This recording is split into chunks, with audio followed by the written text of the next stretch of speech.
to the Ketchikan Chamber of Commerce Borough Assembly Candidate Forum, and on the birthday of the borough of all things. Today marks the 60th anniversary of the incorporation of the Ketchikan Gateway Borough.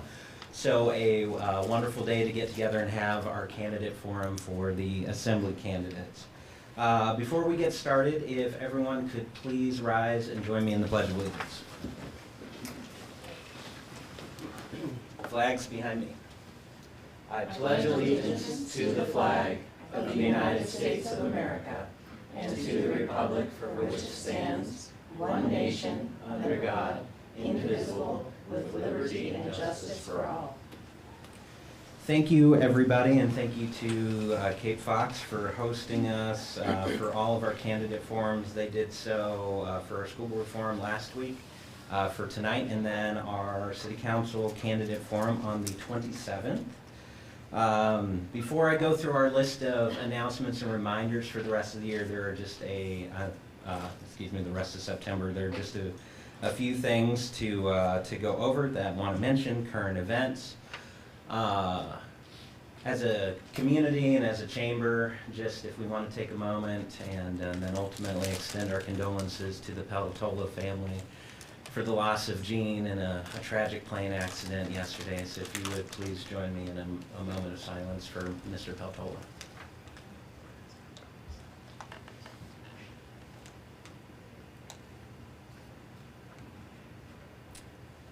Thank you.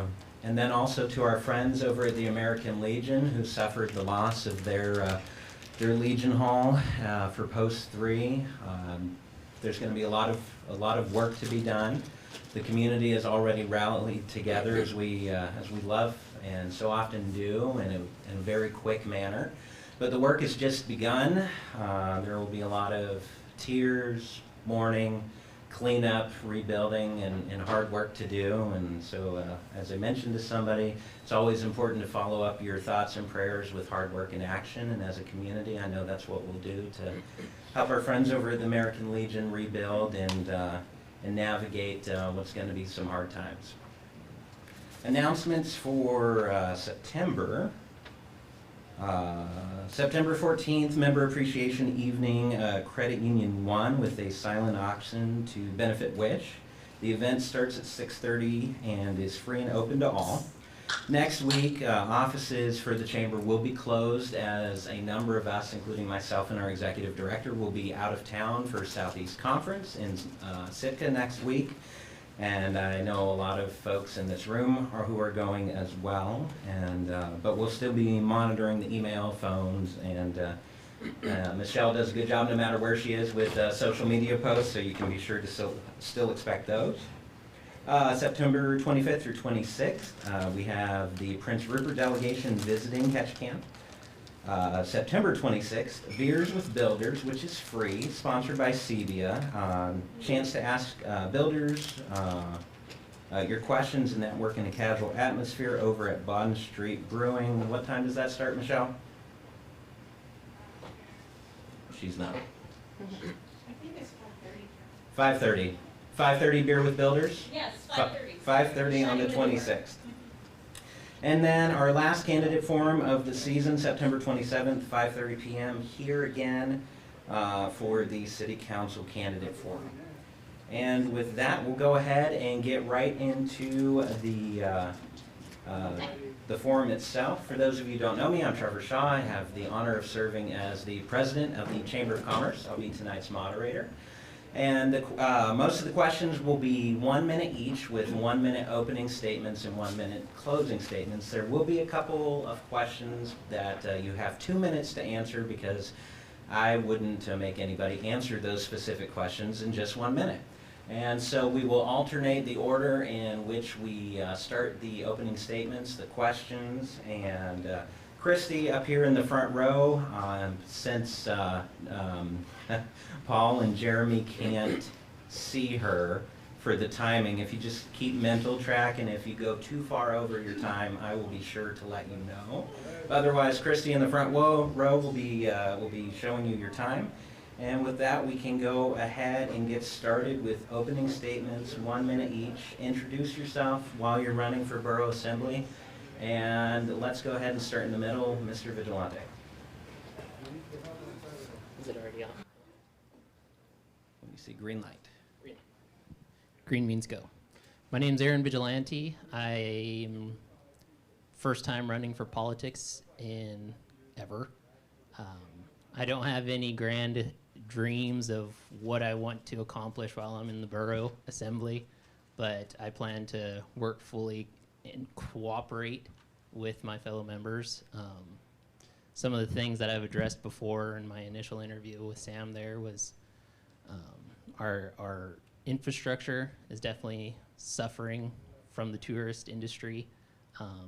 It is necessary, absolutely, but at the same time, I feel like we need a little bit more of a cap on that. And then the more I hear about it, the housing industry is definitely suffering, and we need to work to find a solution for that. Thank you. We'll go next to Ms. Arnson. Thank you. I am Charlie Arnson. I'm an advocate for individual liberties and personal rights, including government staying out of the way as much as possible. I strive to ensure the best possible outcome for all parties involved. As an independent free thinker, I therefore am registered nonpartisan, and I strive to collaborate, critically assess the borough's top priorities, and enact policies that would benefit residents. My experience has led me to run for Borough Assembly, and I humbly ask for your vote because I believe I can contribute to the conversation and bright future of our community. As a real estate broker and licensee since 2011, as well as a member of the Planning Commission since 2014 and the chair there since 2016, plus a work history which includes experience across all sectors of the government, nonprofits, and the private sector, I'm committed to ensuring the future of our community is bright. I appreciate your support and would encourage everyone to vote on Tuesday, October 3rd. That's a good way to do it, Christine. Leaves nothing to the imagination. Ms. Bowling. I'm Kathy Bowling, and I am excited to be running for a seat on our Borough Assembly. Yes, I was born in the old hospital and have lived across Alaska, but I came back to my hometown so my kids could go to school here, and I live here on purpose. Our borough is healthy and resilient. We have excellent professional and committed staff, and we have some money in the bank. We are in a good position to build on our strengths. Community resilience is the ability to prepare for anticipated hazards, adapt to changing conditions, and withstand and recover rapidly from disruptions. You should be able to rely on your elected officials to lead the way. Decisions made by the Borough Assembly are decisions we have all lived with. And any decision I will make as a member of the Borough Assembly will be a decision I will live with, and my family will live with, our kids will live with, and my grandchildren will live with. So you can have confidence in my taking on this great responsibility. Thank you, and then we'll go next to Mr. Robbins. Thank you. Thank you, Chamber of Commerce, for hosting this. Apologies to those in attendance and who are going to be watching that I'm going to be leaving here in about 13 minutes because I have to call in for the school board meeting tonight. I've served on your school board for the past 3.5 years. I was appointed before I was elected. That experience, that knowledge, that work on a collaborative board of an elected body is going to be valuable in my work on the Assembly. I very much hope to continue my service to this community in that venue as a member of the Assembly.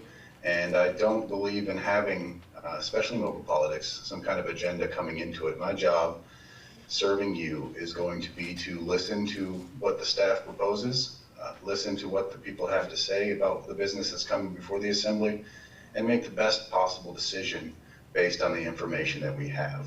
It's not about what I want, it's about what's best for the community. I look forward to continuing to serve you. Thank you. Mr. Bynum. Thank you very much. Sorry I couldn't be there in person. I am out of town in Anchorage here at the National Hydropower Association regional meeting presenting today. So, you know, I've been blessed with the opportunity to be able to serve the community for the last 3 years, and I'm hoping that when we're through with this process that I will have been able to earn your vote again to serve, continue to serve. I bring to the table quite a bit of experience, not only in the local community government, but also experience in budgets and being able to understand how our community functions, not only locally, but on the regional and state level.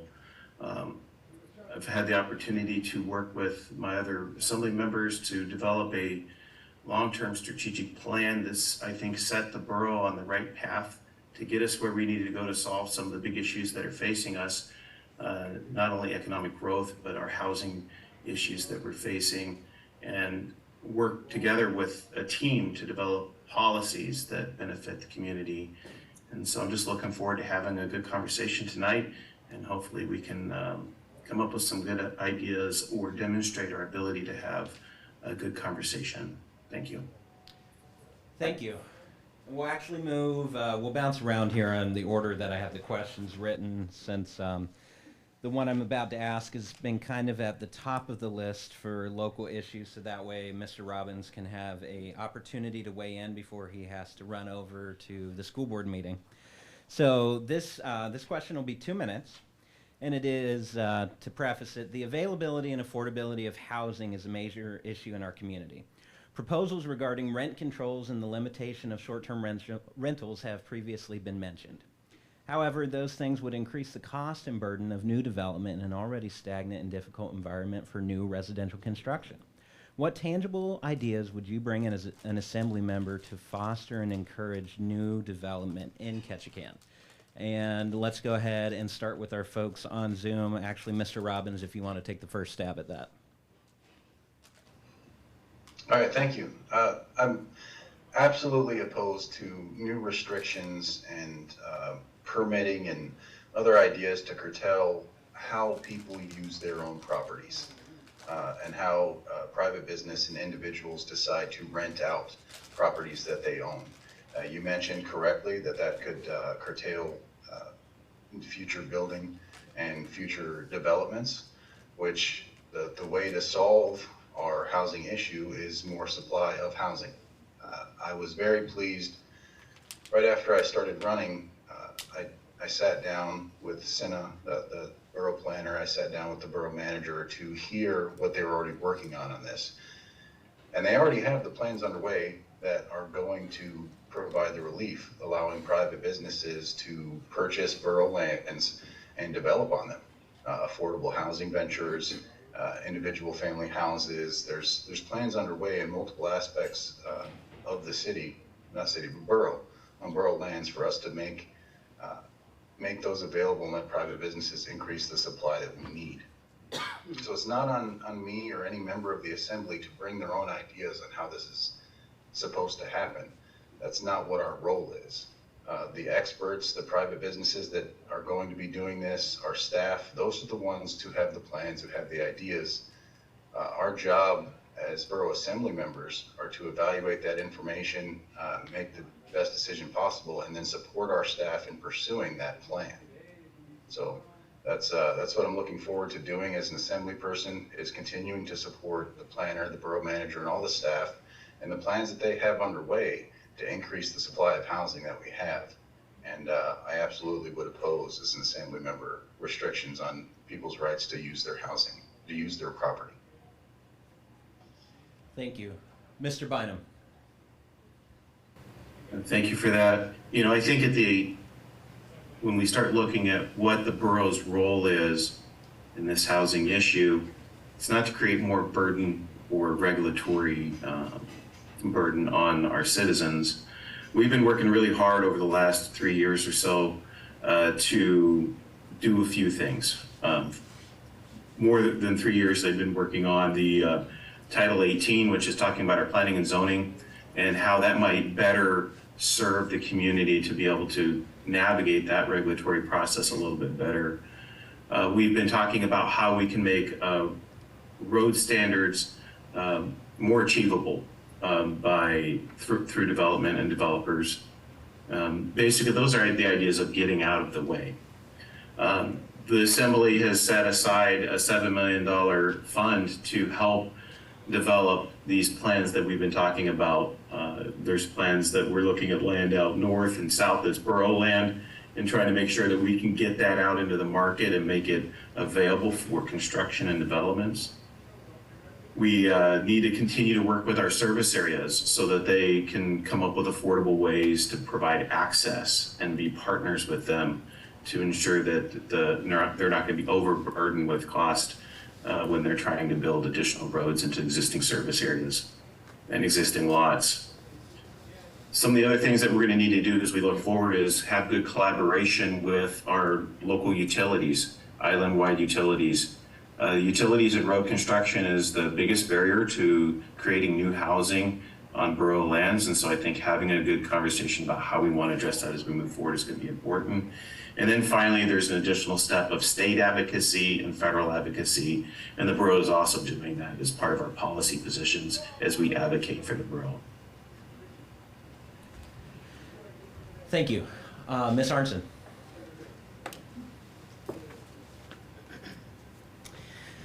Thank you. As you know, I am a real estate broker, and I've been in the business for a little over 12 years now. So I'm intimately familiar with the challenges that our housing faces. In addition, I've been part of the planning process with the borough to try to ease some of this burden, including being a part of that Title 18 rewrite that Mr. Bynum was referencing. There are some things that the borough has done, including bringing PUDs, which is a planned unit development, online to allow for more building opportunities for private people. We've increased the option for multifamily units to go. So if traditionally the zoning only allowed for a single family or a duplex, there are other avenues now online, so that if somebody wanted to add a third unit or a fourth unit to their property, there are ways to do that now. What can we do in the future, though? First of all, rent control is a non-starter for me and not something that would benefit our local housing or rent situation at all for the community in the long term. So some other things that we're looking, that I would like to talk about and bring to the table is how do we increase housing stock by doing it by having private developers and private home builders bring those things online. The government doesn't have a great track record at getting into business itself. So what I think the borough needs to do is reduce limitations and restrictions when we do have parties bringing on housing. There are some projects going on right now that people locally are trying to put in 20 plus units or 100 plus units online. So what do we need to do? One of the suggestions that I've heard is taking that $7 million that is there and allowing for a fund where local people could borrow from that fund to install the roads at a lower interest rate rather than having to go to a commercial lender, which would, interest rates are high right now, it prevents a lot of people. My husband is a developer by trade. He and his family put in the Emerald Forest subdivision out south, and so I'm very familiar with the challenges that they face, and I would look forward to having those conversations with the other assembly members and with the community. Thank you. Mr. Vigilante. I'm going to have to say rent caps is a garbage solution, and why would we punish the people trying to rent their houses? That would only further reduce the amount of houses available in the market for people to rent. As Jeremy Bynum was saying, as far as constructing roads, I'm very intimate with that knowledge. I work for CCON, so I understand the costs and what it takes to build a road to a place. Engineers, they like paper because it's flat. One of the things we like to say is we like to bring engineers into the field so they can actually see what's wrong with their design. So coming into this, I would be a pretty good asset as far as being able to assist other assembly members to understand the construction needs and help with designs if needed in that regard. So, yeah, I believe that's all I've got for that. Thank you. Ms. Bowling. So I'm thinking there's two-pronged response to this. One is really encouraging private property owners to build that accessory dwelling, that extra apartment, the studio, whatever it is. But building being what, $350 a square foot, $400 a square foot. I don't know that we have developers in town that can build these multifamily developments that we really need for people either to rent or to buy, but just somehow have a safe place to live and maybe get a foot on the property ladder. And I was actually talking with Mayor Dial about this. We were talking about land off Villa Road, and there's, is there a possibility that the borough, under the parameters of readying a lot or readying an area to be sold, develop that road or get that road in there, get utilities in there? We don't have road building powers in a second-class borough, but under those parameters, we may be able to, as a process of getting land ready to sell to those private developers, get that road in there and get those utilities in there. I mean, in my neighborhood, I'm really excited that there is a developer, again, an outside developer, but we need these builders. Putting in 20 units up on Old Dairy Road. That is going to be amazing. And the borough bus runs out to there, so they'll have transportation. There's a school there, a lot of facilities. So that is, I think, what we want to help negotiate and make possible and create an environment where that is possible. Thank you. And you can hold on to the microphone. I'll have you start our next question. If you were elected to the Assembly and could only receive one committee assignment, which would you choose and why? I would love to say the university, but I work there, so that might be a problem.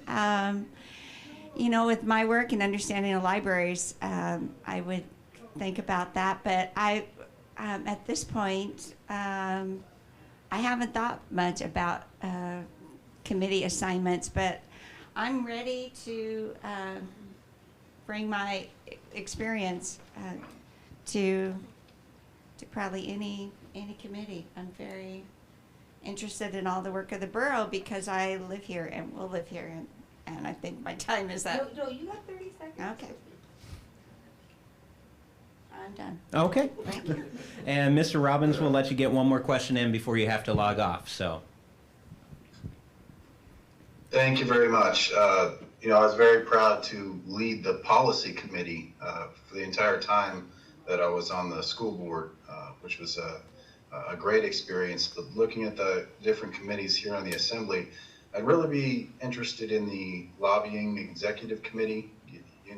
Jeremy mentioned earlier how important lobbying is going to be for the housing situation. Coming off the school board, I can't tell you how important lobbying is going to be for the funding situation as we go forward and getting a BSA increase. So I see that as being an incredibly important committee.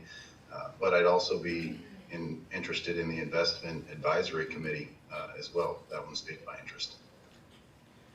Thank you. Mr. Bynum, we'll go to you next. Thank you. Boy, what a tough question because we have so many good committees. I've had the opportunity to serve on the campus advisory committee with the university, and I really enjoyed that, having that relationship. I've also been on the school liaison committee and the cooperative relations committee with between the borough and the city.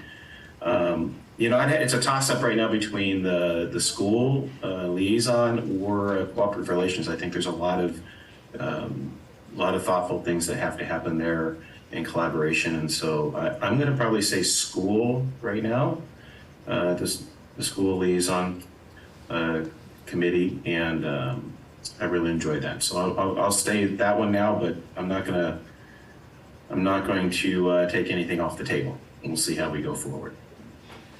Having chaired the Assembly School Board Liaison Committee for 5 years, it is a fun one. Next, we'll go to Mr. Vigilante, since you have the microphone right next to you.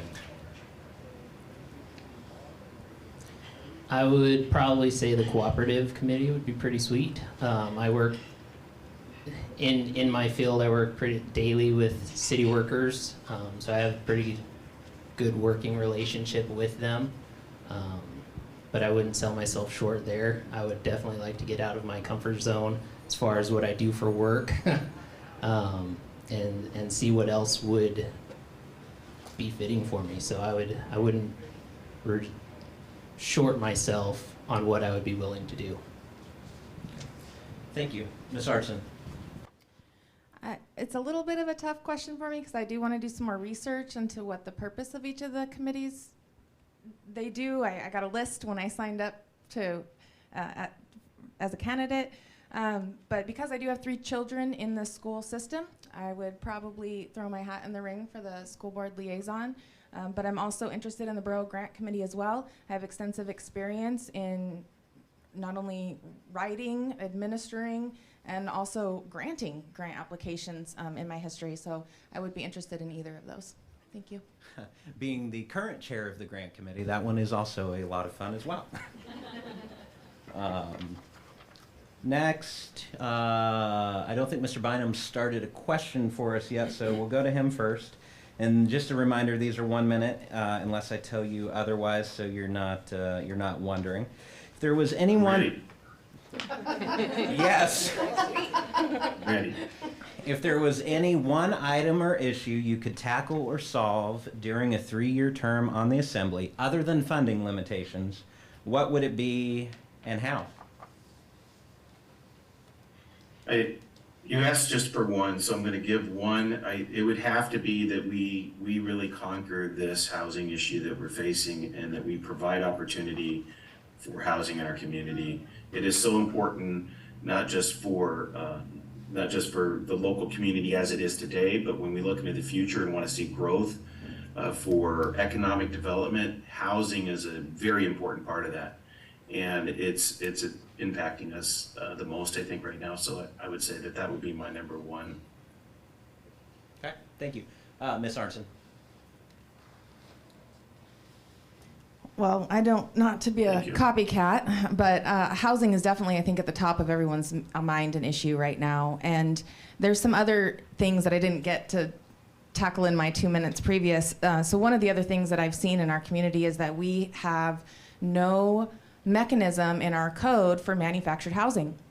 So not that we want to have inadequate housing or homes that are not suitable to our environment, but if you purchased a mobile or what would be considered a manufactured home and wanted to put it on a property, the majority of our land prohibits it because of our code. We have 3 things called overlays, and it's MBR, MBU, and then there's no overlay. So either it's restricted, it's not restricted, or you have to go ask for permission to put a manufactured home on your residential lot. And I think that one of the things that the borough could do is direct the planning department to move forward a code change so that we can clearly define that if somebody's going to do that and they put it on a permanent fixed foundation, it's no longer classified as a manufactured home. And that's one of the ways we can start bringing more inventory online quickly. Ms. Bowling. And thank you. Okay, you said conquered. Yes, So, if you could pick any one thing to conquer, why, how, what would it be?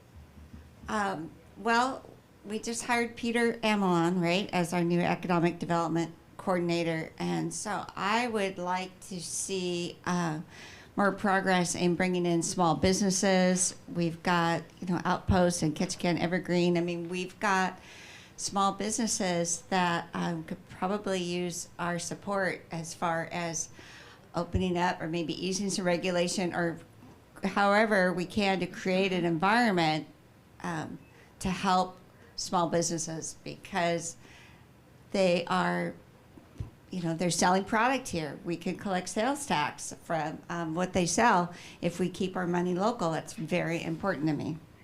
So economic development, thank you. Thank you. Mr. Vigilante. Gonna sound like a squeaky wheel, but with a twist. The housing industry issue is definitely a problem, but with that comes, if the housing issue isn't solved, there's going to be trickle effects. With the prices that we're seeing as far as rent goes, and actually with the prices of houses, if you're in the housing market trying to buy, families are going to start having to work to have 2 incomes or 3 jobs trying to make ends meet.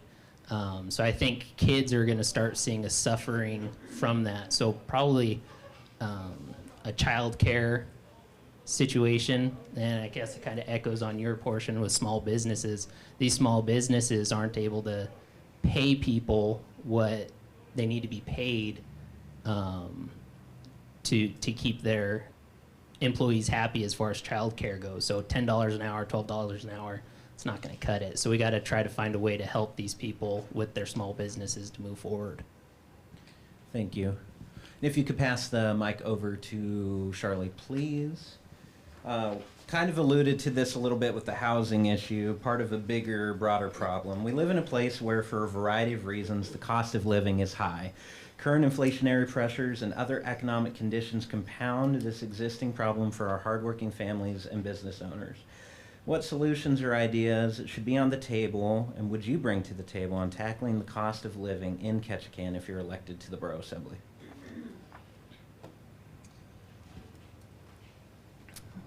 Well, my first thought is that I don't know that that's in the purview necessarily of the Borough Assembly. We have some specific items that we are tasked with accomplishing, including collecting and issuing taxes and assessing and funding our schools. So when it comes to the cost of living, if we want to talk a little bit in the hypothetical, my first thought is the cost of shipping. And how can we combat some of the exponential costs that we have seen over the last 10, 20 years here? Something that we ordered before that was $54 to ship up on a pallet is now $400.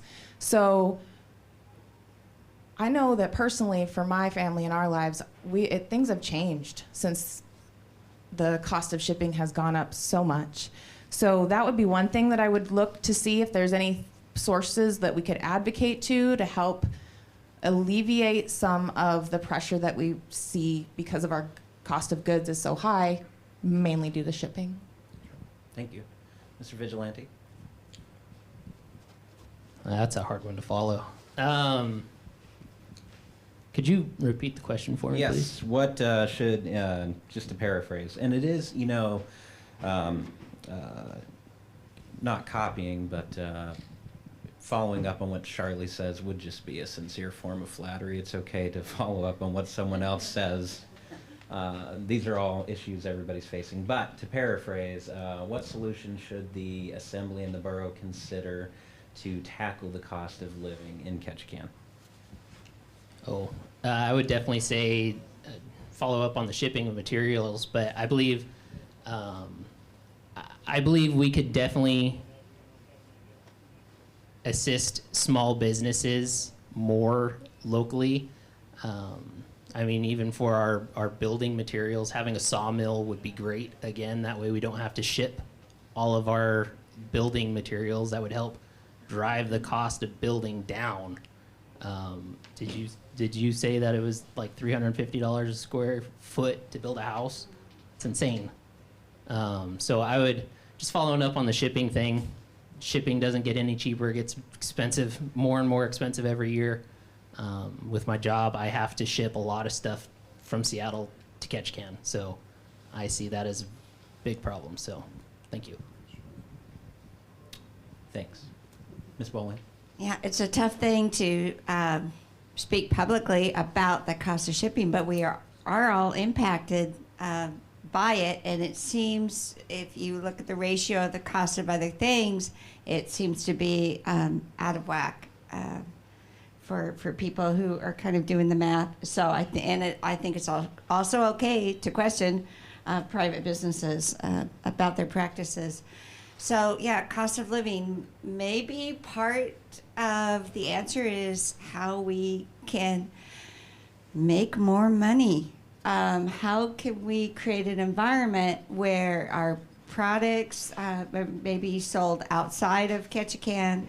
How we can get people to come up and invest in Ketchikan? Maybe the answer is we could use some more money.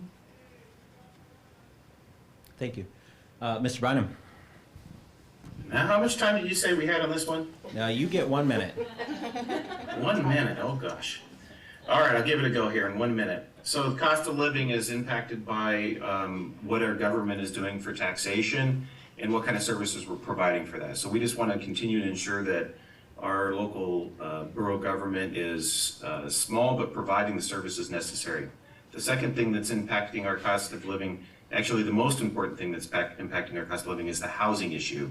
So if we can get the housing issue under control, it really does create an environment where it's going to be less expensive to live here. It seems that housing is one of the biggest components of our monthly cost.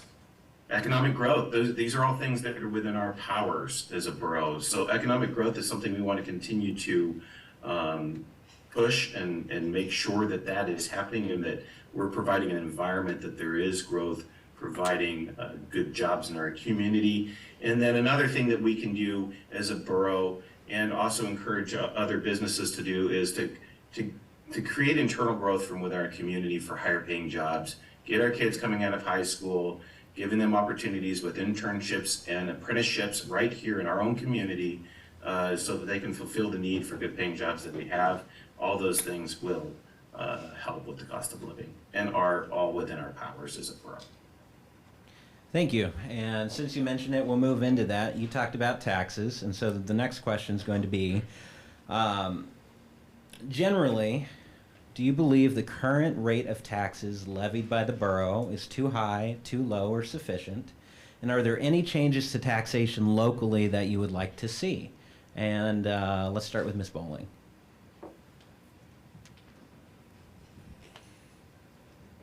I think if we're talking about the need for raising revenue, I think we need to have a very serious discussion about why we need to do it and what's driving that need.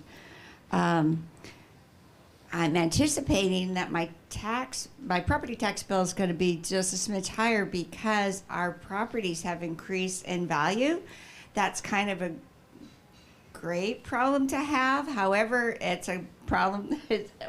It costs money if your house is worth more. So I don't anticipate that we're going to be raising the mill rate, perhaps in part because our properties are worth more and will likely be assessed higher. And our budget, our operations budget, runs off of sales tax. Promoting shop local events, those kinds of things will help that. I can't anticipate that we will need to raise the mill rate. Okay. Thank you. Mr. Bynum.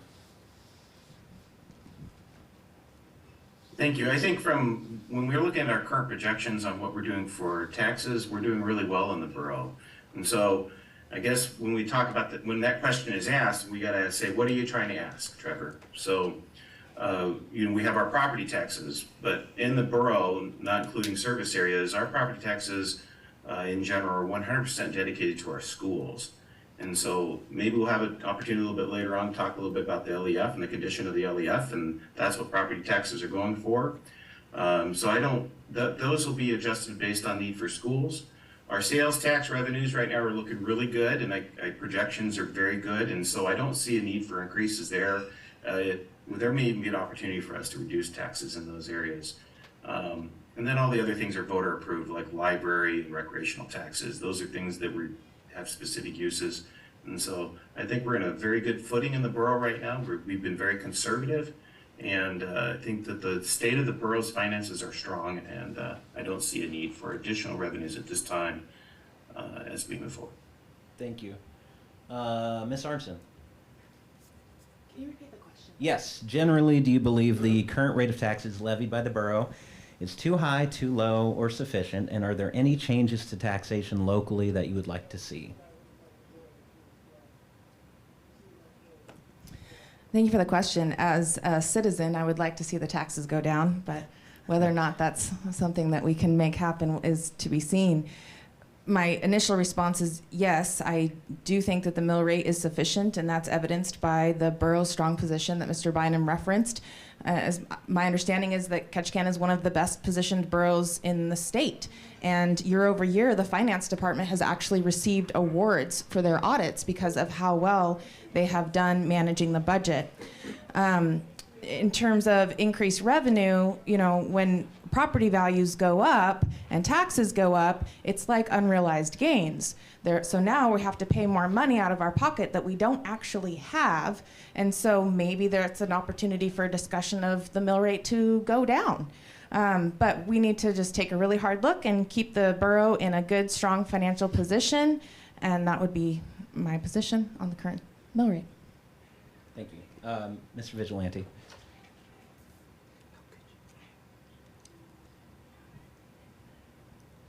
I don't like taxes. I don't support raising them, and I would be fully for reducing them. However, I understand the need for taxes to keep our communities going, keep our schools going, keep our libraries going. So if there is a way, like Jeremy was saying, that we could find a way to reduce the taxes, I'm all for it. Thank you. The only two guarantees in life, death and taxes. So we'll actually kind of segue into, since we're on finances then, let's talk about the local education fund a little bit. For some background, the local education fund was established back in 2016. And I was proud to be a part of the school board at the time that worked with the assembly to establish what was essentially a local funding formula for schools. And that led to the dedication of property taxes, except for what was being paid in service areas strictly for the purposes of funding education. One of the reasons behind doing that was to essentially inflation-proof education funding, because as Ms. Bowling alluded to, the change in assessments is often primarily based on keeping up with inflation. And so the establishment of the local education fund, do you support that arrangement currently as the funding method for education in Ketchikan, or would you like to change it? And we'll start with Mr. Vigilante.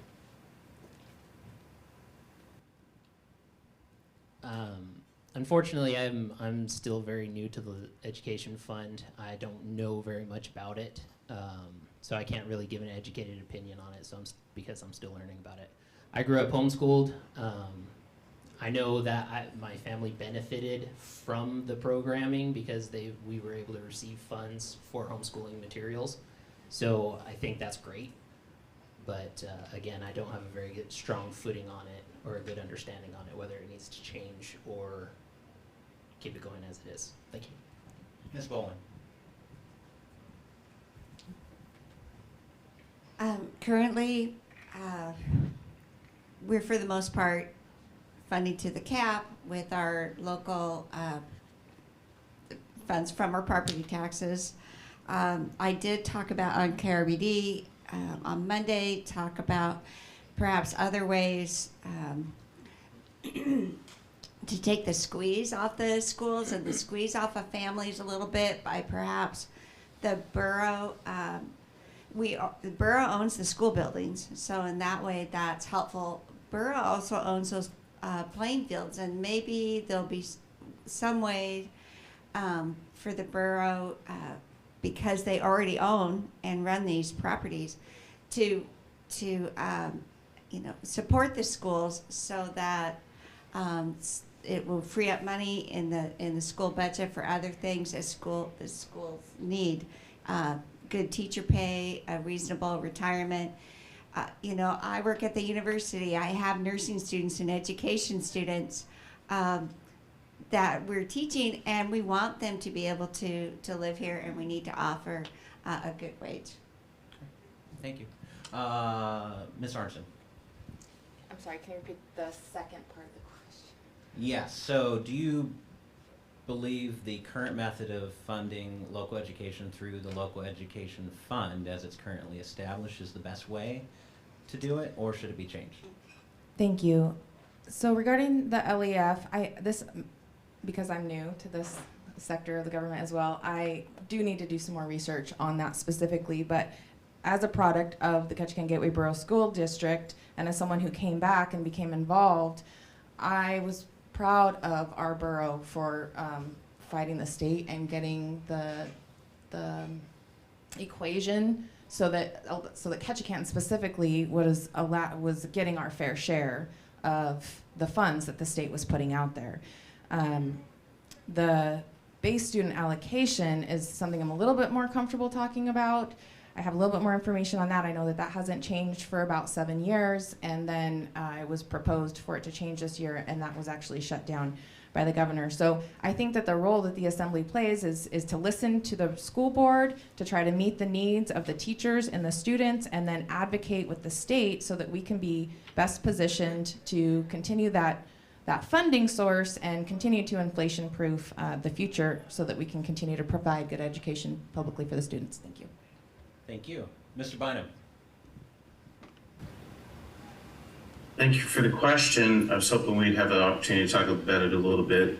Probably not enough time tonight to really answer the question fully, but I think right now having the structure of the LEF is important. It does leave an opportunity for a cushion for our funding to the school district and allows us to project out funding. So I say we leave the LEF in place. I do think there's probably some minor improvements that we can make to it. I think the school district is actually in a pretty good position. They've presented a budget to us this year that was under the cap spending. It's an adequate budget according to the superintendent to provide a good education for our kids. We have less than 13 kids per teacher in our classrooms, which is excellent for our school district. We have good buildings that we're providing. So I think that we're on a good footing there. But as we move into the future, we know that there's problems. And those problems revolve around the debt that was incurred by the school district. And that's going to put a lot of pressure on the LEF as we move forward. Right now, the LEF is holding right at its $2 million cap. And we're going to have to start thinking about how we're going to get that stable. Whether that's a movement of PILT money, which I think we're going to have some positive news, I hope, on that from the federal front on PILT, which will help relieve some of those needs. But the LEF is the mechanism that we're using to keep our school funding stable. And so I do support it and think we should keep it in place. Thank you. Thank you. Kind of alluded to some of the challenges that school funding faces. There was a one-time funding proposed by this legislature this past spring that was cut in half by the governor. There wasn't a BSA increase that made it to the governor's desk, and I think we could only imagine what would have happened to that if it did. But talking about local funding of education with the maximum local contribution, which was also alluded to, known as the CAP.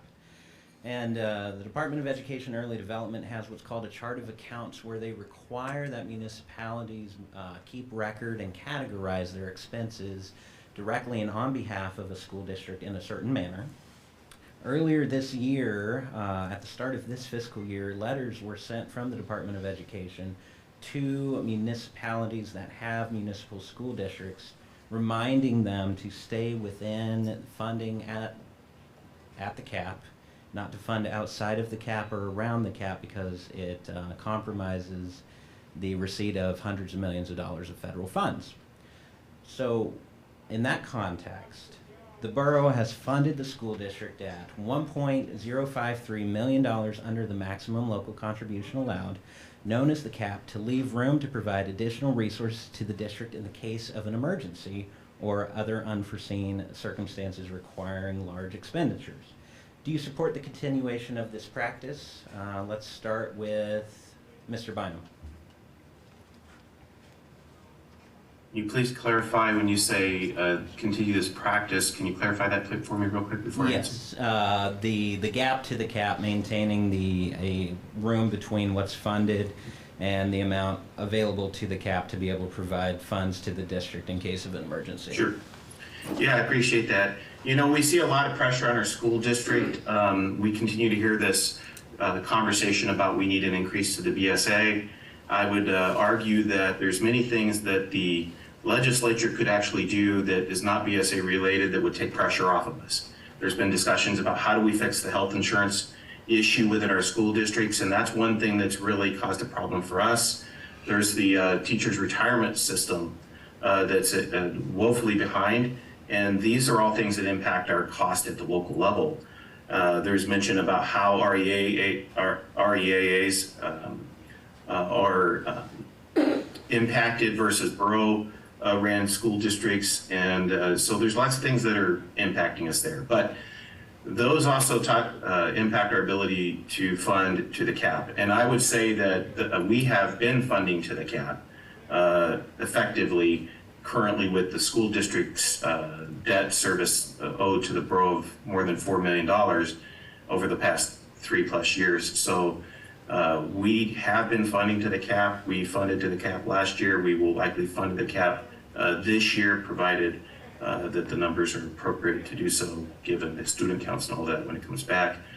So I would say that if we fund directly to the cap and leave no gap there, there is no room to address overspending and or unaccounted expenses. So I would want to keep some breathing room there and pressure through advocacy to fix some of those other issues. Thank you. Ms. Arnson.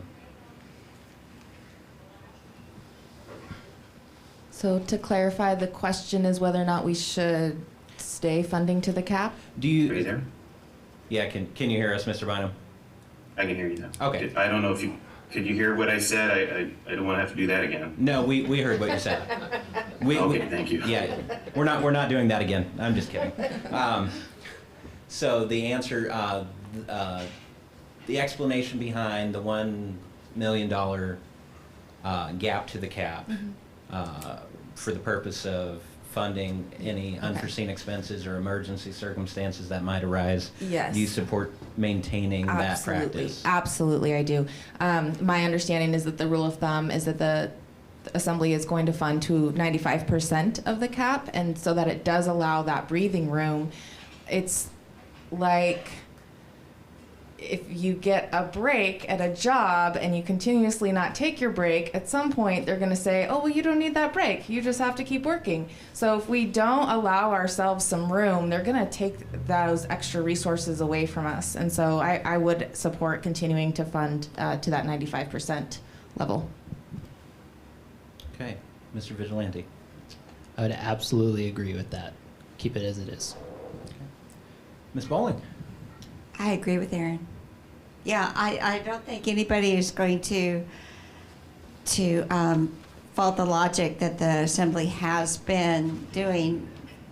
Funding near to the cap still allows for that student count to happen in October, and then allows to adjust just like we run our home budgets. You know, we always have that slush fund because you never know. It's again the resiliency in a community. It's just another way for us to be resilient.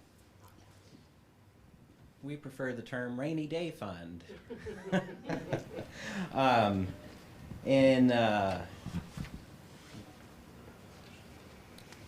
Figuring out my series of questioning here so we don't bounce around too much.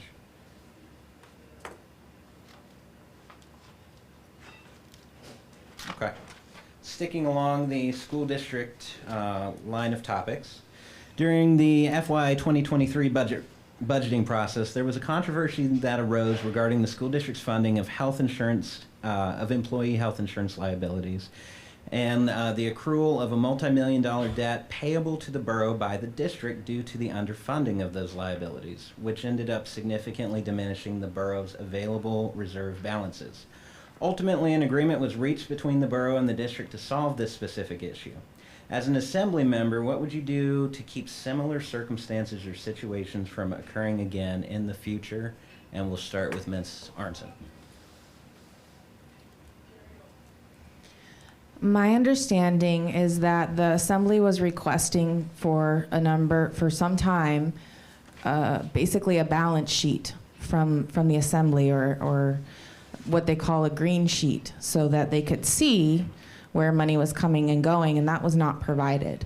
And so I think as a leader in the community, when we set up expectations, we need to hold those accountable to follow through with those expectations and not let the can get kicked down the road. So I think it sounds from the folks that I've spoken with that the mistake is addressed. It's something that is not going to happen again.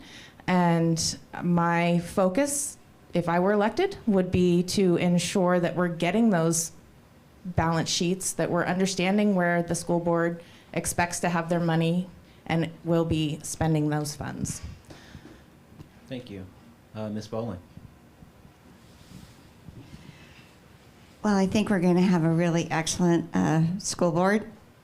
We do have an excellent superintendent.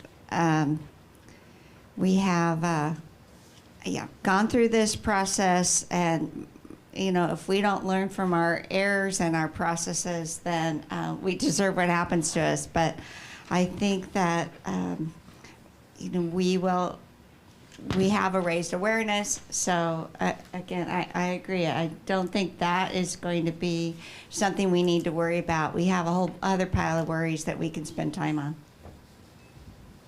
Thank you. Mr. Bynum? Thank you. I think one thing we have to stay focused on is that we want to have transparency at all levels of our government. And if we do that, then we're not going to have situations like this come up. Specifically about the MOA that you mentioned, it actually didn't solve the problem. What it did was it stopped the bleeding. And it made us recognize that there was a problem. We still have some work to do with the school district and the school board on developing a solution on how do we get out of the debt that was incurred. We haven't come up with that solution yet. Part of coming up with a solution to prevent it from happening again in the future is good communication, not just with the school board, but also with the school district itself. I think Superintendent Robbins has done a good job. He provided a budget, an FY24 detailed budget that we could all see. That was the first time that was done since 2018, FY19. The school district did not publish detailed budgets so that we could communicate back and forth about what the actual need was. And so I think that we're on good footing now that we understand that's part of what the problem was, and we can continue to have good communication and collaboration, and the superintendent is dedicated to making sure that this doesn't happen again. And we're working on that trust and going to continue to build that trust and come up with a solution on how we can get rid of that debt that's owed and make sure that it doesn't happen again. Thank you. Mr. Vigilante? I would agree with Bynum about the transparency. Every dollar needs to be tracked of taxpayer dollars. There's probably nothing more frustrating. I cannot hear you, Mr. Shaw. That is Mr. Vigilante talking. You got to use your outdoor voice. I would agree with Mr. Bynum on what he said about transparency. There can't be any more frustrating event than a taxpayer see their elected officials lose millions of dollars.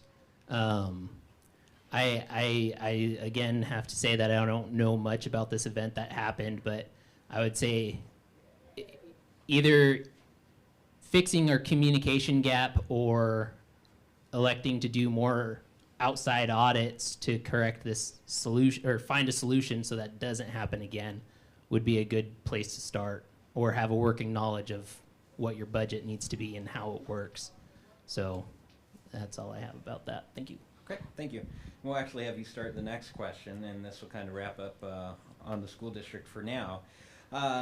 Would you advocate for an increase in state education funding, and what would that look like? Would it be a straight BSA increase, or would there be other funding mechanisms that you would encourage the state to enact?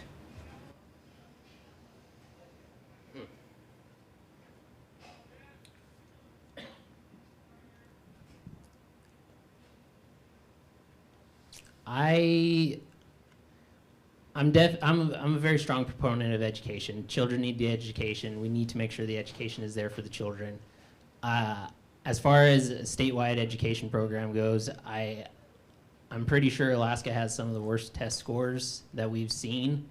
And if a dollar increase would help fix that, then I would say that yes, I think I would push the state, or within my power, of course, to find a solution to increase that funding so we are able to raise our test scores up to a more sustainable rate. Ms. Bowling? read to your kids 15 minutes a night. We want to, really hands-on address our test scores. But yes, we should expect the state of Alaska to support our students. Alaska is made up of boroughs and organized borough areas. Makes that funding a little more complex, but I would be very interested in, and I've been to Juneau a few times, walking through the Capitol building, knocking on doors, asking for what we need. We need to ask for what we need. People need to show up and vote, and read to your kids if you want higher test scores. Mr. Bynum. Thank you, sir.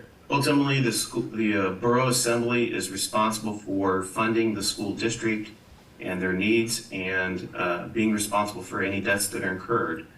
And the school district's role is to develop a education plan that's suitable and meets the needs of our children and our community, and submit on a timely basis those requested appropriations from us. As a current Assembly member, you're asking about a BSA increase. Our advocacy position is to ask for a BSA increase. So as an Assembly member, I wouldn't want to go against that, because we develop those policy positions and advocacy positions as a group, and then we vote on those. And whatever the result of that is what our current advocacy role is. But as we move into the future, I would continue to say that we need to address education in the state. I'm personally, and have been, an advocate of having our legislature do more than just looking at a BSA as a solution. We need to make sure that health insurance is addressed at for our schools. That's one of the major costs. As you can see, it's millions of dollars a year for our school district, a big chunk of it. The retirement for our teachers, so that we can retain them in our communities and grow them from within our communities, is an important component of that. And then finally, the CTE, or the Career Technical Education, tracked educational programs, should be something that we advocate for and require our schools to do, so that we can lead our kids into good paying jobs through apprenticeships and internships here locally in our own communities.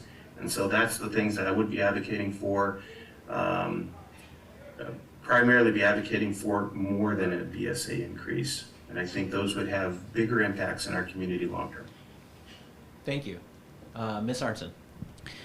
I would concur with Mr. Bynum that it's not just one solution that is going to solve the funding issues that we have with the school.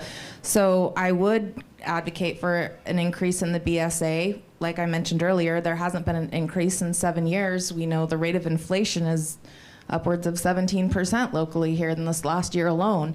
So how do we as the Assembly help the school board stretch their dollars?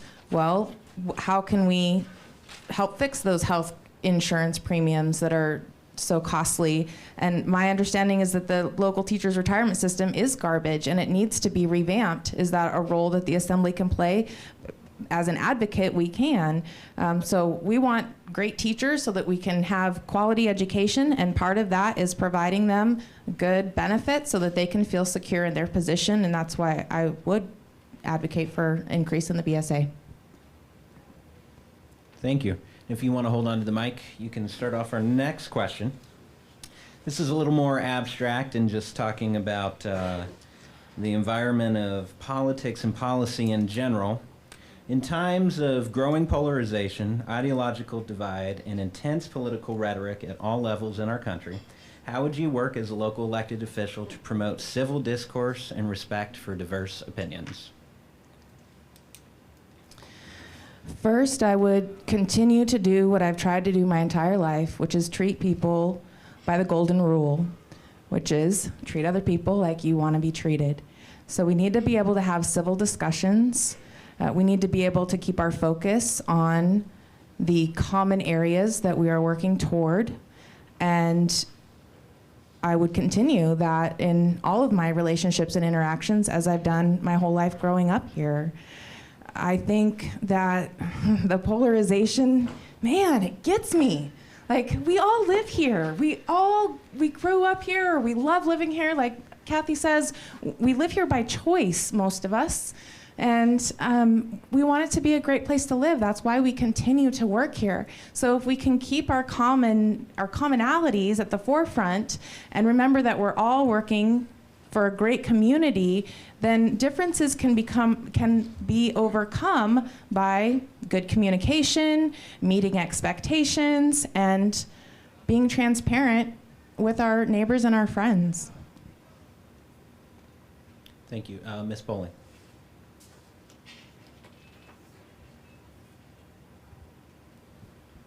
So I do this thing that my kids hated.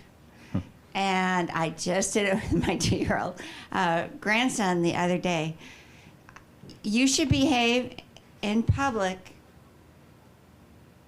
in the same way. Whatever you say or whatever you do, you turn to the person, I'm going to pick on Erin, and you say, hold my hands and look at me. And can you do that? Can you pass the red face test? Sorry, you were a very good sport. But, sometimes I would just want to turn to people and hold them and say, from one human to another, could you explain? I do definitely have I'm a nonpartisan. I definitely have a libertarian streak, and you've heard the expression, don't tread on me. I also don't get a tread on you. And that's, again, the golden rule. But we should be guided by our Constitution. We don't, as elected officials, we don't get to pull out a different kind of ruler. That will be my ruler. All right, hard to follow that up. Bynum. Could agree with me. Thank you. So I'm just going to speak in general. I've had the opportunity, just had my birthday on September 11th. In these 48 years, I've had the opportunity to travel the world. I've been to over 50 different countries, traveling with the Air Force, the Army Corps of Engineers, and other travels. And I've had the opportunity to see all kinds of different cultures and different types of people and different kinds of situations, whether it was war-stricken countries and poverty.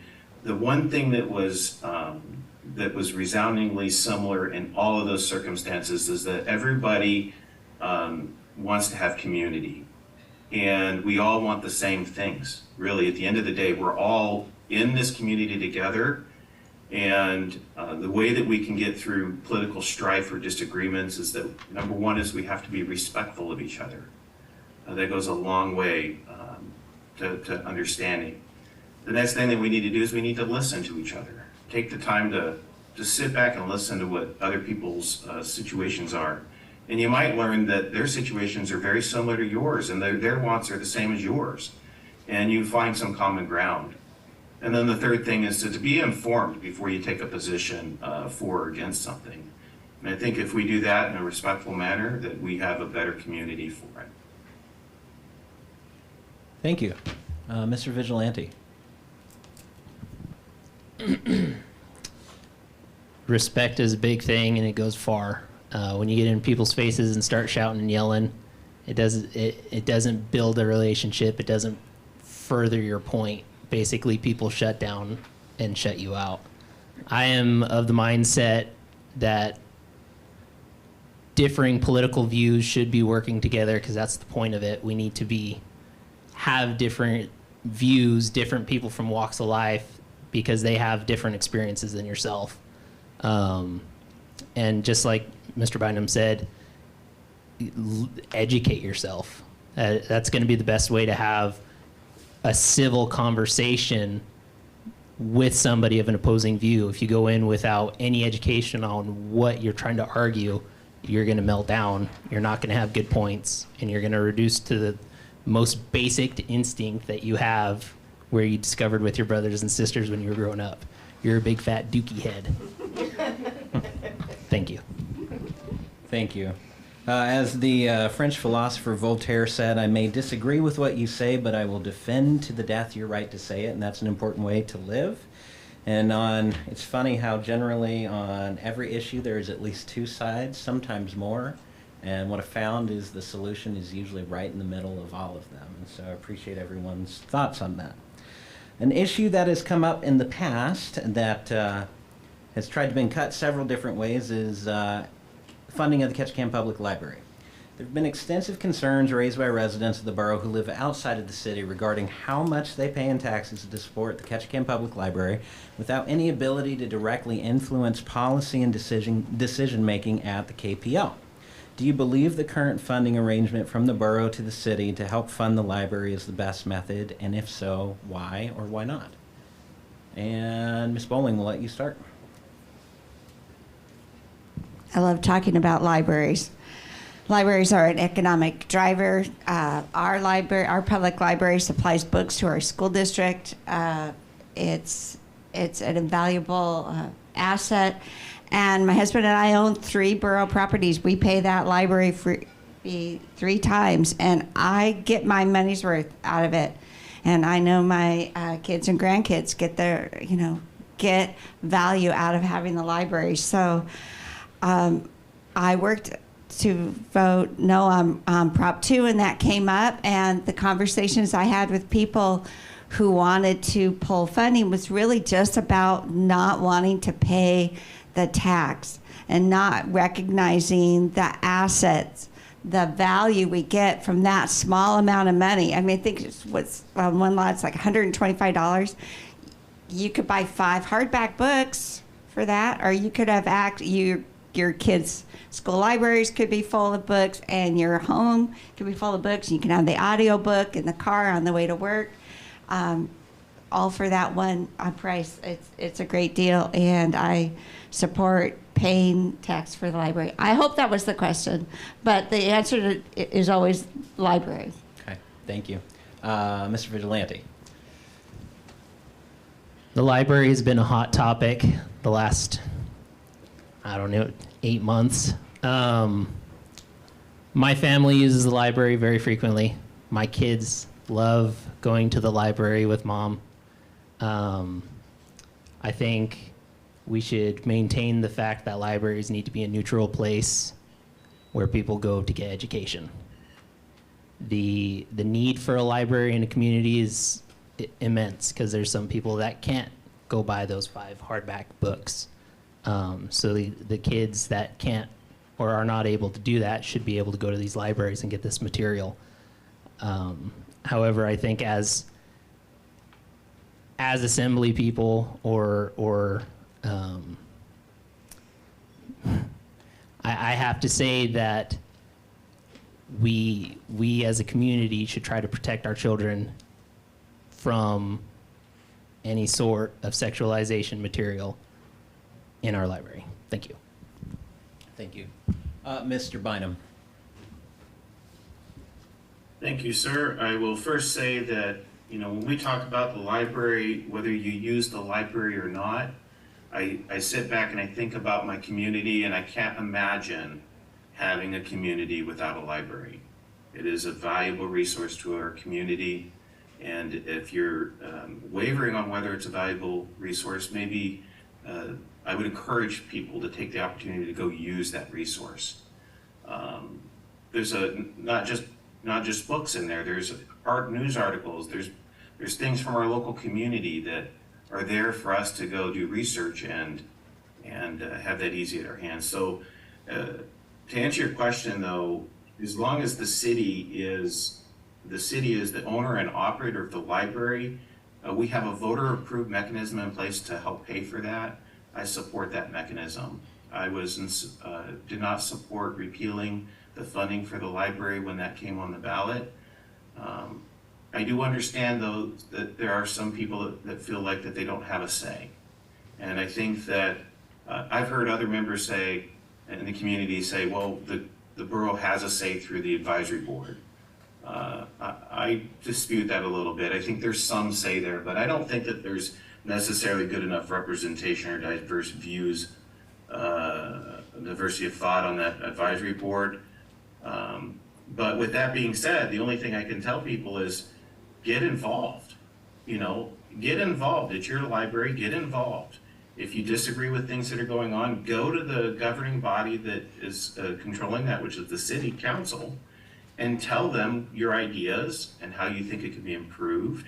go to the advisory board meetings and voice your opinions. So I would just say get involved, let's support our library. It's a valuable tool in our community, and I hope it's here for generations to come. Thank you. Ms. Arnson.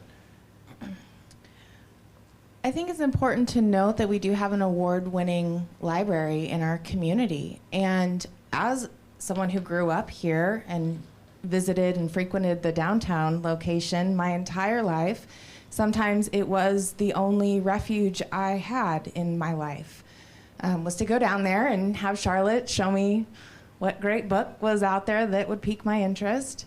So I have a big heart for the library. With that being said, I did support the repealing of the library funding last year, and primarily it's to have this conversation as to when you take my tax dollars that are tied to the home that I live in, what are you doing with those tax dollars? And when you're putting pornographic information in the fingertips of children, I just have a problem with it, and I think a real discussion needs to be had. It's not, I'm not interested in banning books. I'm interested in protecting our children, and I want the professionals to do what the professionals do, and that's why they're hired to do those jobs. But when there's a question about the judgment of the decisions that are being made, there is no mechanism for those borough voters to have change.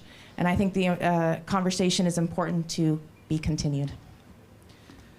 So kind of the thought process behind that question, of course, is the policy and decision-making, which programmatic things like you were talking about, but also with the funding mechanism using a mill rate to fund the non-area-wide contribution to the library, and just further conversation will come. The $500,000 that is paid from the borough to the city to fund that portion of the library, $30,000 of that is paid by a single family in Ketchikan. We won't name who they are, but you can probably guess based on certain land ownership and activities going on. And so part of the conversation in the future is a mill rate strictly for, using property value and property taxes. Is that the best way to fund the borough's contribution to the library? And so that was kind of the underlying. I could have prefaced that a little bit better, but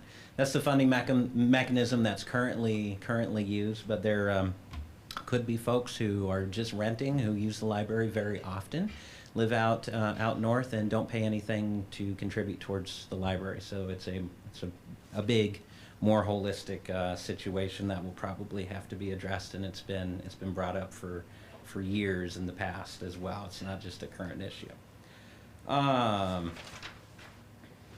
Speaking of issues that haven't been current but have come up every now and again, it wouldn't be a Borough Assembly candidate forum if I didn't ask this next question. The last time this came up was in 2003. The person who chaired that effort to consolidate the city of Ketchikan and the Ketchikan Gateway Borough currently sits on the Borough Assembly and is the longest serving assembly member in Ketchikan's history. And so can tell you how long this issue has been around, and it's gone to multiple votes.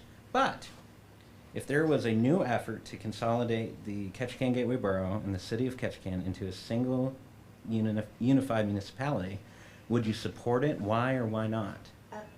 Can this be a 2-minute one? Yes, it is. It is a 2-minute one. Again, I wouldn't want anybody to answer this question, and I mean, we should probably give you like an hour, but that's okay. And let's start with Mr. Bynum. Thank you. On the KRBD form that we had the other night, I believe that I gave a long answer to this one. And ultimately, my answer was that it would have to be something different than what was tried before. And consolidation doesn't necessarily mean that we're going to have less taxes.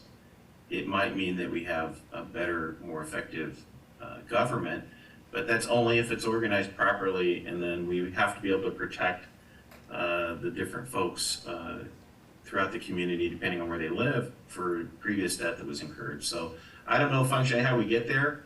I don't see a specific proposal in front of me, so I'm not gonna say that I would support it or not support it. I just know that it would have to be something very different than what we've tried before. And so, I mean, ultimately, you're trying to, if I have to give it a yes or no, I mean, I'm gonna say right now, no, based on previous history, but I'd be willing to listen. Okay, thank you. And since you did definitively give a yes or no, I'll hold everybody else to that. Ms. Arnson, do you support consolidation, yes or no, and why? Not particularly. So my question would be, or my response actually would be the question why. Why do you want to consolidate? And then we can have the conversation from there. But from what I know and what I understand, I don't think that this would benefit the residents of the borough. And if we're talking about things like, well, then we can get road powers or social service powers or something like that, again, there needs to be intense, thorough conversation as to why and to what benefit would that look like. There's got to be another way that we can deal with the roads. There has to be another option. They do it in other places in the country. So that would be part of the conversation. I think that people want consolidation for those reasons, but because of all the other things that come with it, there's pros and cons to everything. And my approach to any issue on the Borough Assembly would be to a cost-benefit analysis. What is this going to cost us, and how is this going to benefit the people, and is it worth it to make those changes? Mr. Vigilante, and thank you. I've lived in the city and I've lived in the borough. I was a renter in the city, so I can't say as a property owner what that would look like. But as of right now, as a property owner in the borough, I would say no. I would like to stay a part of the borough and separate from the city.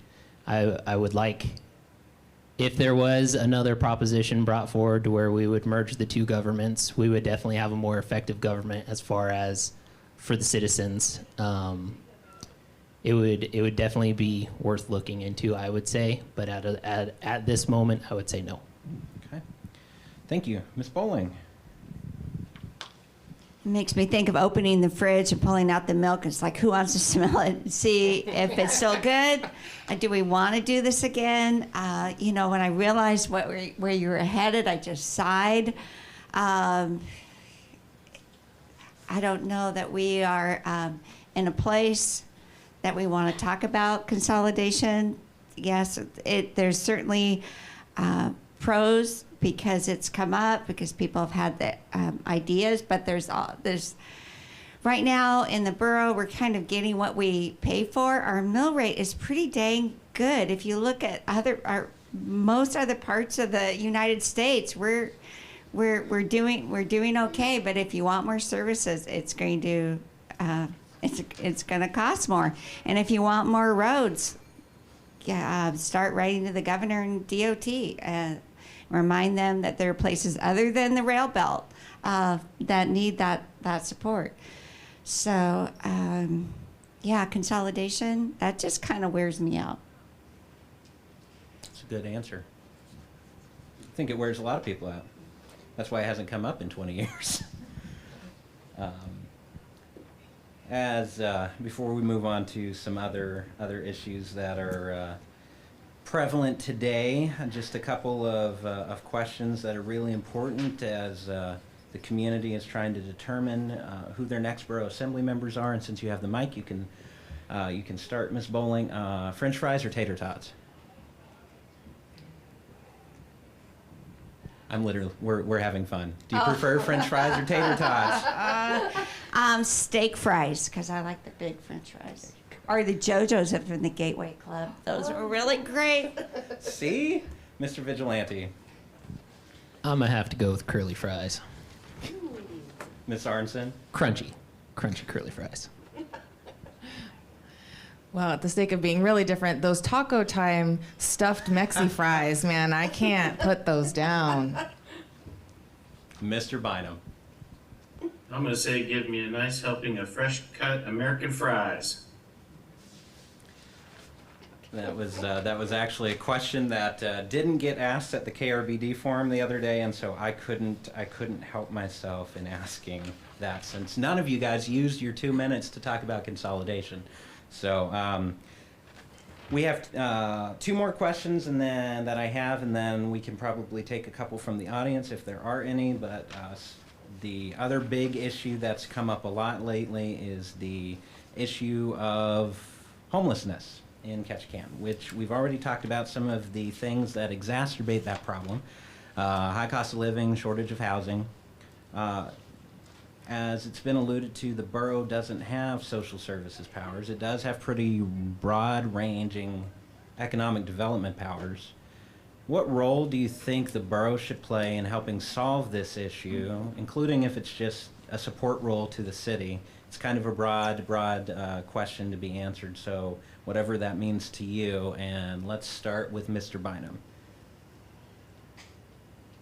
Thank you. I think the role of the borough plays is dealing with the powers that we currently have, and that's our economic development powers and trying to address this housing issue and making sure we have a strong economy. I think when we have those things, that the housing or the homelessness issue is not as pressing. We definitely need to play a role of being in collaboration, not with just the city, but all of our stakeholders in the community, the businesses, KIC, Saxman. I've sat in on some of the community roundtables that we've had, and we've tried to come up with a solution or some solutions for this. And one of the things I think is missing is that we don't have one unified collective voice about how we want to get everybody on the same page to solve it. Everybody still has their own individual agendas that they're trying to push, and trying to attack this on their own. I think this is a community effort, and I hope that we can continue to push for collaboration and one community voice on a solution. Okay, thank you. Ms. Bowling.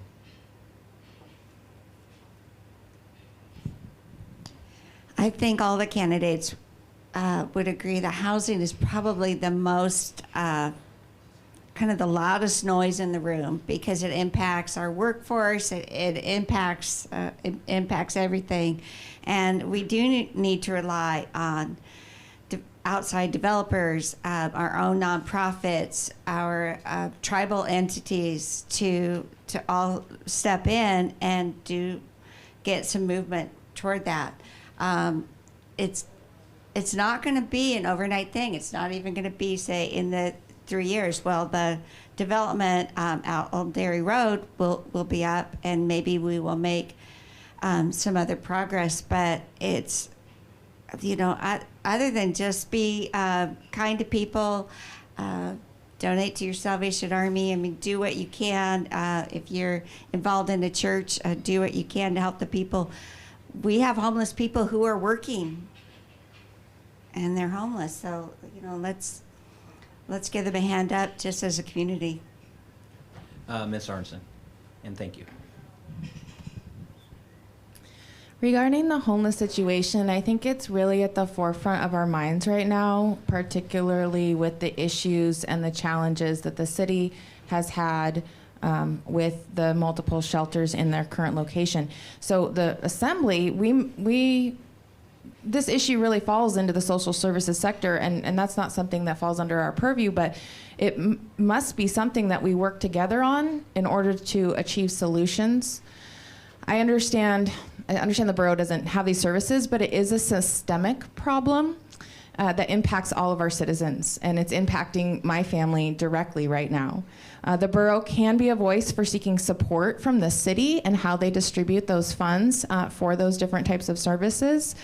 But I do think that the solutions need to come from the citizens, from the community, from the nonprofit organizations, and we need to be in support of the mental health issues that are often go hand in hand and coincide with the homeless situations.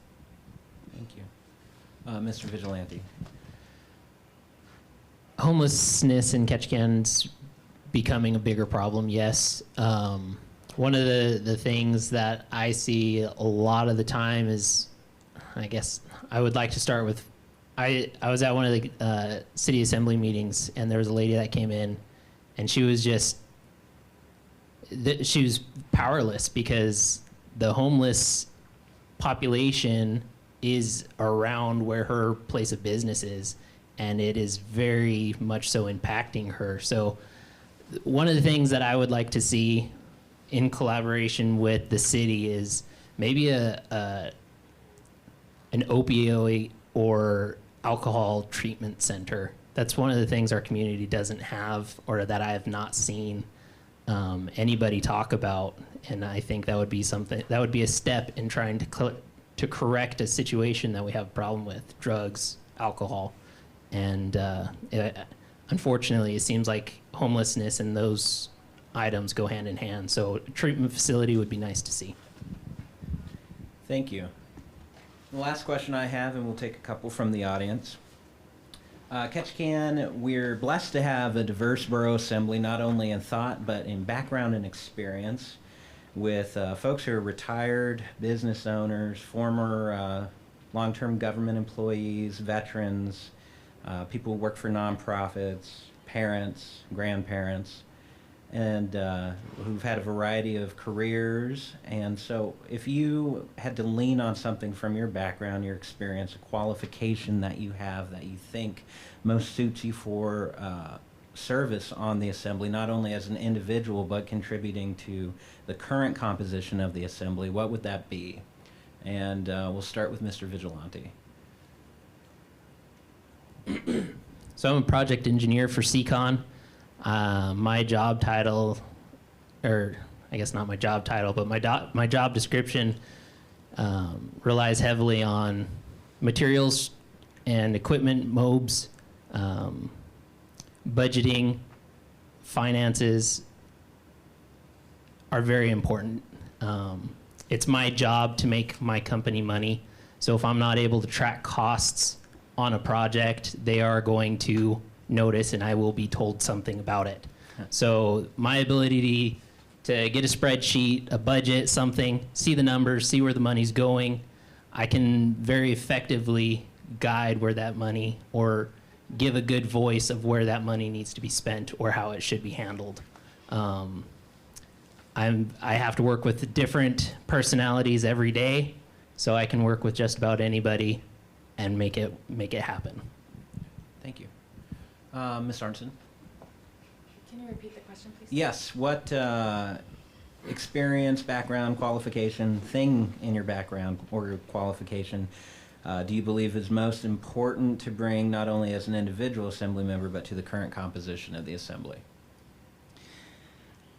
I wish I had more than a minute. So I'm going to throw out, I have just launched my website, charliearnson.com. So if you want to know more about my resume and my background, you can go to my website and you can find out more. I think one of the first thing comes to mind is that I'm a citizen, and I've been a citizen and I've been a resident here since 1988. The other thing that I think I bring to the table that's unique is I'm a business owner, and I've been a business owner since I was 19 years old. I know what it's like to have to make payroll, and I know what it's like to have to serve your clients, and I know a lot about a variety of different things because my background is in technical communications. It's in grant and policy writing. I've written grants, like I said earlier, but I've also worked in the government sector. I've worked for Ketchikan Public Utilities, and I have a long list of past positions that I think I bring to the table that allow me to look at budgets and look at cost-benefit analysis and try to help project how the decisions that we make are going to impact the citizens. Thank you. Mr. Bynum. Thank you, sir. I think the thing that best prepares me is that I have a background, a very diverse background of being able to solve problems. And you don't do that, solve complicated problems by not listening and not being respectful and not doing your research. Whether it's trying to figure out a problem with a hydro unit in the middle of Afghanistan that requires 3 days travel and Army supervision to get to, and figure out how you can get that unit fixed, or trying to do your chores around the house and take care of your family.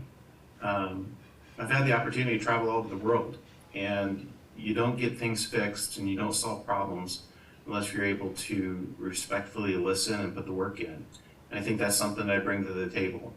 You know, I have a strong professional background. I've been a senior engineer on $600 million projects, and I've helped run a local utility as a manager, managing a $25 million budget and responsible for 43 employees. So I get the business side of it, but I also get the complex problem solving, and a lot of what we have to do is about problem solving, and so that's what I bring to the table.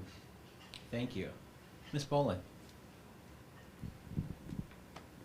Well, I am number 3 of 7 children in my family, which instantly, from the get-go, gave me experience in diplomacy and listening. I've had a couple of experiences professionally. I began as a certified health education specialist and worked on Prince of Wales and in Nome doing public health promotion. Odds are people out there listening, I was your health teacher in school. A lot of fun stories about that. But, you know, I've volunteered at WISH. I've been on the governor's task force for adolescent health. I've been board chairs for my kids' preschools. Oh, I gotta go. First City Players, the Humane Society. I'm currently on the Ketchikan Community Foundation. I manage a library at UAS, and one of my specialties is information literacy and how to look up best practices. And I'm a really excellent listener, even if we're in the grocery store or standing in the rain. I believe that I'm approachable. I want to hear what you have to say. Thank you. All right, we have a little bit of time left for a couple questions. Are there any audience questions? And I can come and bring you a microphone if you have a question. Don't everybody all jump up at once. Terry.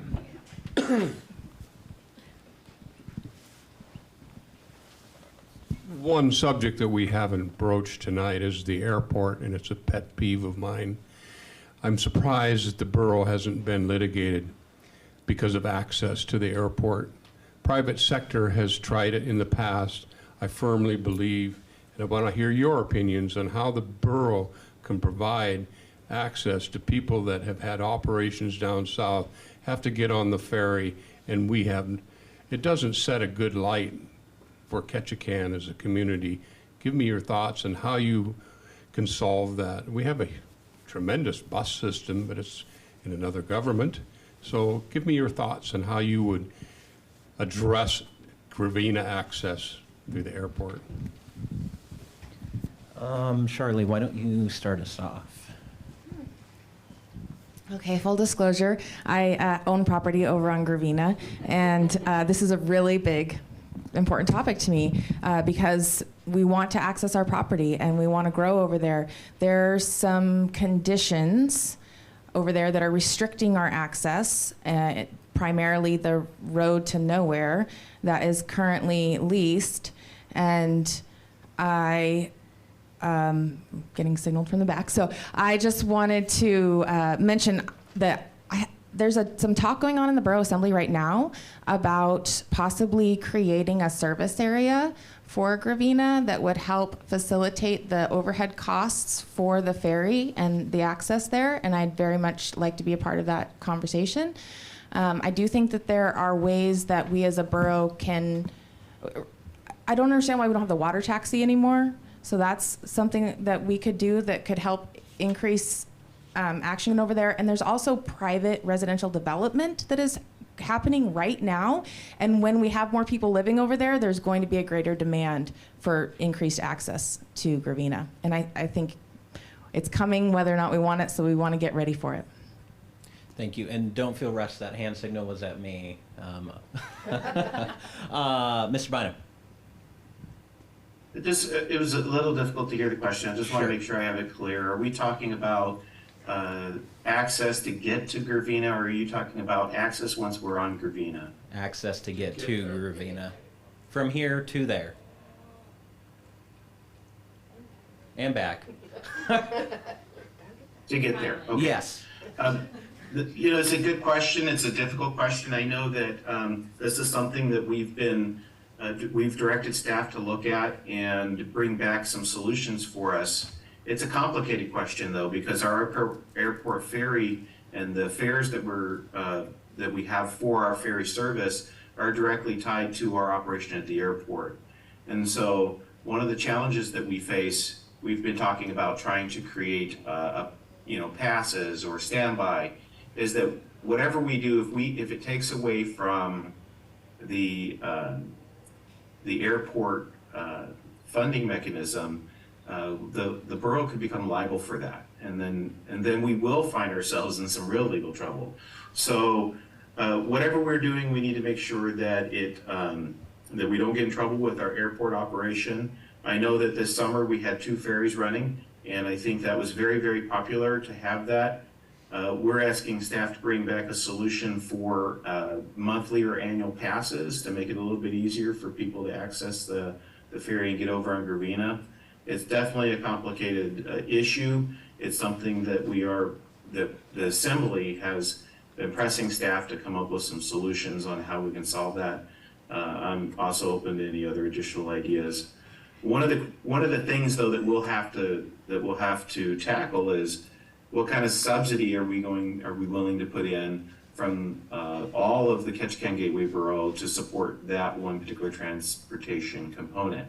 So that's definitely a conversation to be had at the Assembly and in the public. So I'm willing to listen to any ideas that we have and try to advocate for those. Okay, thank you. Who did I start with over there? Was it you, Charlie? Did I start with you? Yes, I did. Miss Bowling. Well, we do have an airport expansion coming up. I don't know if they're addressing how our elders or anybody who's got a cast on their leg or whatever to get their bag and get through those doors and get across the road in the driving range and zigzag down just to get on the ferry. Yes, we just have to come up with something better. But we have an excellent staff, and if we make that a little higher priority, yes, because you know what, like I said, if the decisions I would make as a Borough Assembly member, I'm going to live with. And, I'm eventually going to be somebody, right, coming up and not able to carry my own luggage. So we are getting a new ferry, perhaps, as part of that airport expansion. Maybe that ferry could be a little more accessible if you're in a wheelchair. Where you're going, we're going to, right now, people are kind of wheeled out front or wheeled through. It's not okay. It's not an okay way to treat our elders or anybody who's having a bad day. We also, we did talk about a little bit on KRBD about maybe part of Gravina, depending on what the landowners want, getting a service area over there, maybe getting some kind of public access dock, although I don't know how much, I'm probably running out of time, but I get as much time as Bynum, right? Okay. It's a dock where people can take their boats across and then access their properties. And there's a lot of discussion, which should also help take a notch out of the belt a little bit and give us a little more breathing room if that land on Gravina was more easily developed. I'm sure my time is up now. It is. You did good, though. You went almost as long as Jeremy did. Mr. Vigilante. This has been one of my biggest pet peeves since I've moved to Alaska, or to Ketchikan anyway. I moved to Alaska, or to Ketchikan when I was in 12th grade. Why does Ketchikan not have a bridge, but Sitka has a bridge to a random island? Juneau has a bridge to a random island. They're about to get a second bridge to the north end of the island. I understand there's a lot more factors to it, but a boat is not a very efficient way of traveling multiple times a day. For myself, I go over there multiple times a day to pick stuff up from Alaska Air Cargo, because sometimes it's cheaper to send it on Alaska Air Cargo than on AML. But when I go over to Alaska Air Cargo and they're taking a minute to sort through the paperwork, I could get stuck over there for an hour waiting for that ferry to come back across. So personally, I'd like to see us do more research into actually putting a bridge in, but we would have to see where that would go. The biggest, you referenced a variety of factors impacting that. The primary factor that impacted that is a former governor whose name we will not mention. Yes, I understand that. But so we're nearing our time. I promised you guys that you would be able to give 1-minute closing statements. We got through a lot of different questions, and we basically used up our full 2 hours. So thank you to our audience. Thank you to Kate Fox, KPU, and our candidates. And so we're going to do our closing statements and then let you guys close out your Wednesday night somewhere else. And so let's start with Ms. Bowling. 1-minute closing statement. Housing and support of small businesses and strong schools. Those are vital to keeping a skilled workforce. And by the way, University of Alaska Southeast Ketchikan has an amazing maritime and technical institute right here in town. So those issues will be my focus, along with, I have a lot of nonprofit experience. So I want to thank our nonprofits here in town and our arts communities. Those are agencies, entities that make it possible to live with 170 inches of rain a year. So I want to thank them, our mariculture entrepreneurs and local produce growers who need local government support, and friends and neighbors, and people who haven't met me yet. I ask for your vote. Thank you. Mr. Vigilante. just want to say thank you for everybody that actually came out tonight. I kind of expected more faces to show up as politics are very strong in this community, it feels like sometimes. We did cover a lot of topics tonight. I personally believe I could do a better job at answering these questions. So if there's ever a time that anybody would like to meet with me, I'm an open door. Give me a call. I'm pretty sure there's a number posted there for me. So I look forward to seeing your vote on October 3rd. Thank you. Ms. Arnson. I want to say thank you, Trevor, for moderating, and the chamber for hosting this, and the board as well. And thank you to the other candidates. I really, really love this community. But I'm running, and because there are several things that I see as most pressing, which is continuing the good work that the Borough Assembly has done to keep our budget balanced and us in a good economic state. I expect we're going to have future conversations that include housing, staffing shortages, tourism impacts, opportunities for economic development and independent sustainability. I ask humbly for your vote because I think you'll find that I am dedicated, honest, cooperative. I really love learning and listening to other people. I'm level-headed. I'm open to listening to others. And as I present myself before you today, my roots do run deep in the Ketchikan soil. As an entrepreneur, citizen, and volunteer, I will strive to work with a spirit of cooperation and focus on success. Guided by a profound commitment to our community, I'm really eager to contribute my thoughts and insights and experience to these conversations that are coming down the pipe, and work with all sectors of the local economy to continue to make Ketchikan Gateway Borough a wonderful place to live, work, and play. So together, please, I humbly again ask for your vote, and let's chart a course toward a brighter future for Ketchikan, one that preserves our heritage, fosters growth, and represents the collective voice of every Ketchikan resident. Thank you. Thank you. Mr. Bynum. Thank you, sir. I would say thank you, first of all, for this opportunity to communicate with the public.